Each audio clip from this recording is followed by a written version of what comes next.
Il faut trouver une meilleure façon de faire. Répondre aux besoins de santé mentale des femmes qui résident dans une maison d'hébergement pour femmes violentées à Ottawa, Ontario. En 2016, les maisons d'hébergement pour femmes violentées à Ottawa ont observé une augmentation des problèmes de santé mentale et de toxicomanie parmi leur clientèle. Les directrices de ces maisons se sont tournées vers le programme de santé mentale pour les femmes au Royal.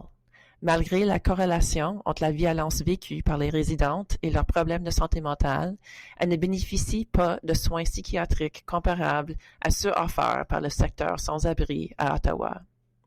Grâce à l'appui financier de Women's Exchange, à la collaboration de Dr. Angel Foster, de l'Université d'Ottawa et à la complicité des 6 maisons d'hébergement pour femmes violentées à Ottawa, le Royal a entrepris d'étudier les besoins de santé mentale de cette population. Nous avons compté sur l'assistance d'un comité consultatif dont les membres représentaient une expérience vécue en matière de santé mentale et de violence genrée.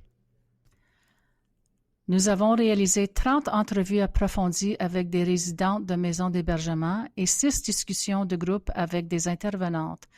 Les résidentes ont répondu à un questionnaire normalisé afin d'évaluer leur santé mentale. 63% ont indiqué un état dépressif plus ou moins prononcé, de léger à grave, 93% ont déclaré des somatisations et 73% présentaient des symptômes de stress post-traumatique. Les résidentes ont aussi rattaché leur mauvaise santé mentale à la consommation, du gaslighting, au racisme ou encore à l'isolement dû à la maternité. Ces problèmes ont compliqué leur démarche pour se trouver un nouveau logement, leurs interactions avec les tribunaux, les services de santé, les services d'aide à l'enfance, de même que leur maintien en emploi ou leurs études.